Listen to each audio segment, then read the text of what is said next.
Bonjour à toutes et à tous, bienvenue dans le podcast La Sueur. C'était complètement fou à l'Accor Arena. Là, il y a notre Coco qui est en train de filmer. Là, vous pouvez voir que l'UFC ne perd pas de temps. Ils sont directement en train de tout enlever. Il y avait plus de 15 000 spectateurs à l'Accor Arena et une ambiance de folie. Donc là, c'est une réaction à chaud, bien entendu.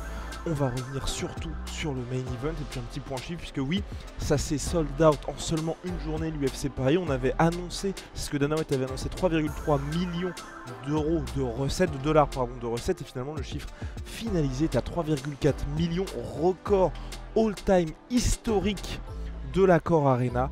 Et puis des combats de folie, un 5 sur 5 pour nos Français, générique. Soit.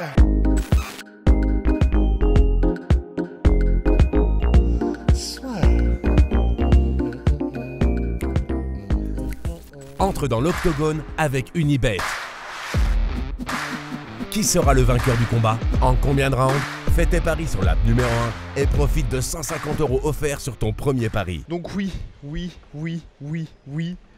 on a eu très chaud avec cette UFC Paris. Le combat de Cyril Gane, première fois de sa carrière que Cyril Gane s'est fait mettre knockdown lors du deuxième round. On a tous eu très chaud, on est passé à ça de la clim, mais, et c'est pas un petit mais, c'est Coco qui a vu ça, donc qui était photographe aux abords de la cage. Vous allez voir dans le docu qui va bientôt sortir les très belles photos qu'il a pris tout au long de la soirée. Il m'a dit qu'à partir du moment où Cyril s'est fait mettre knockdown et où il a survécu, il y a eu un sourire chez Fernand. Et ensuite, à l'interround, entre le deuxième et le troisième round, Fernand a eu ce discours pour dire à Cyril, bah tu vois, on avait travaillé sur ça, on voulait être plus agressif, c'est l'occasion de le montrer. On a eu un Cyril Gane qui a été résolument plus différent, à partir du moment où il s'est pris knockdown et qu'il s'est relevé, et surtout dans ce troisième round où il est allé chercher la finalisation. Quand je dis qu'il est allé la chercher, c'est parce qu'il n'était pas facile à mettre KO du tout. Tai Tuivasa, c'est impressionnant le nombre de coups qu'il a encaissé tout au long du combat, mais il a joué crânement sa chance. Vous avez pu le voir à plusieurs reprises, que ce soit en feintant un coup dans les parties pour Cyril. Il y avait aussi des frappes au corps où on se disait non mais il semble toucher au foie, mais non, il faisait preuve d'un peu de roublardise à la Derrick Lewis. Il y a pas mal de bruit, hein, c'est parce qu'ils sont en train de tout défaire, mais normalement avec le casque vous devriez être pas mal. Et puis il y a aussi ce moment où Cyril envoie au round numéro 3 un head kick de l'espace. Et là, Tai Tuivasa, non seulement il ne bronche pas, mais il envoie un espèce de parpaing en bras arrière impressionnant. Mais là, Cyril était extrêmement vigilant.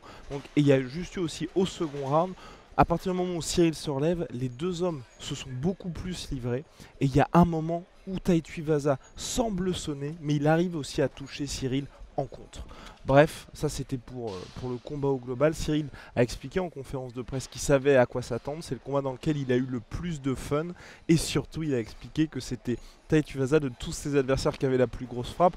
Et là, vous allez dire, mais Francis Ngannou, bah, Cyril a dit, bah, Francis m'a jamais touché. Et c'est vrai, il n'avait jamais été touché jusqu'à présent, Cyril Gane. Et avec Tai Tuivasa, ça s'est confirmé. Il ne suffit que d'un seul coup pour inverser complètement ce qui se passe dans le combat. Donc le main event a tenu toutes ses promesses, il y a eu énormément d'émotions parce que c'est ça aussi que je retiens du combat.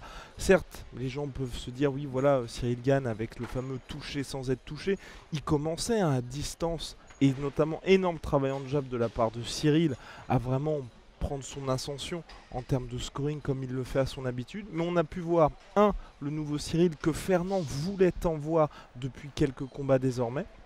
Et 2, Cyril a vraiment transmis des émotions avec ce combat-là, parce que c'est toujours le risque quand vous avez des adversaires qui, j'ai envie de dire, c'est un peu trop facile pour eux.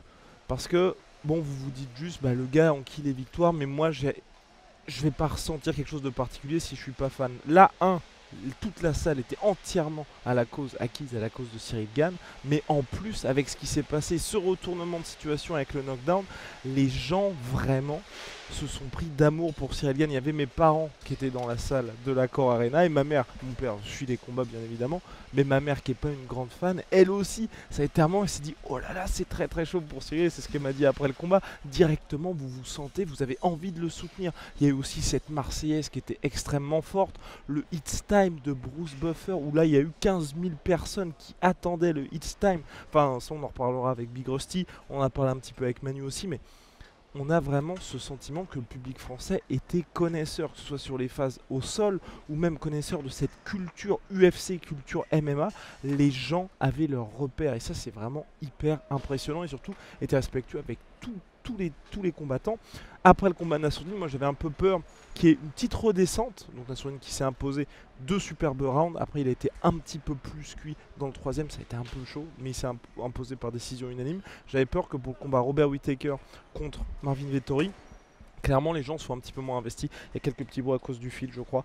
Les gens soient un petit peu moins investis, mais non, le public était là aussi très très chaud pour le co-main event. Donc franchement j'ai trouvé ça superbe. L'ambiance du 5 sur 5, je pensais pas que c'était possible qu'un UFC batte le niveau d'intensité émotionnelle des UFC London, parce que bah, vous savez les British, hein, c'est des fous furieux, mais le public français incroyable, ils ont fait vraiment trembler la salle et je suis sûr que les gens de l'UFC ont été impressionnés par l'engouement qu'il y a eu. On regarde un petit peu sur les côtés, hein, si les gens vont pas nous virer tout simplement, mais en tout cas voilà globalement là pour le main event, 5 sur 5 pour les Français, là aussi c'est superbe, il y a eu beaucoup d'émotions. William Gomis qui s'est fait une petite frayeur avec la tentative de soumission en toute fin de combat s'en est sorti également, donc voilà superbe. Benoît Saint-Denis je crois qu'il repart avec le bonus de performance de la soirée, 50 000 $. Cyril Gane repart avec le bonus de combat de la soirée, c'est une première guerre pour Cyril Gane. Bon bah lui-même l'a dit, hein.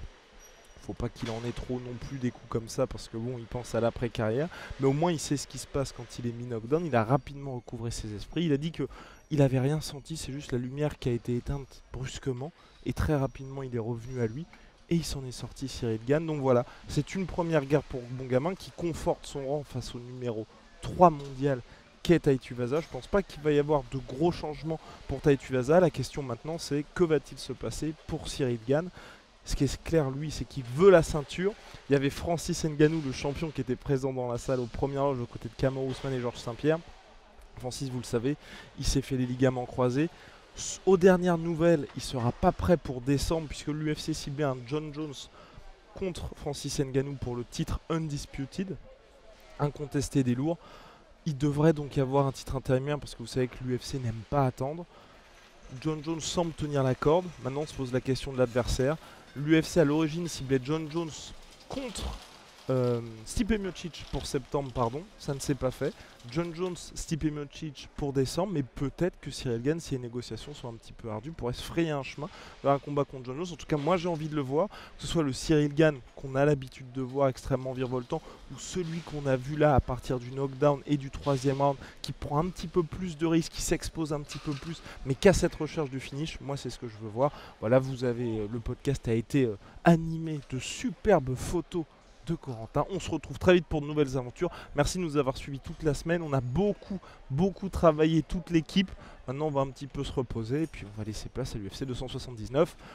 À très vite. Big shout out à my sweet protein.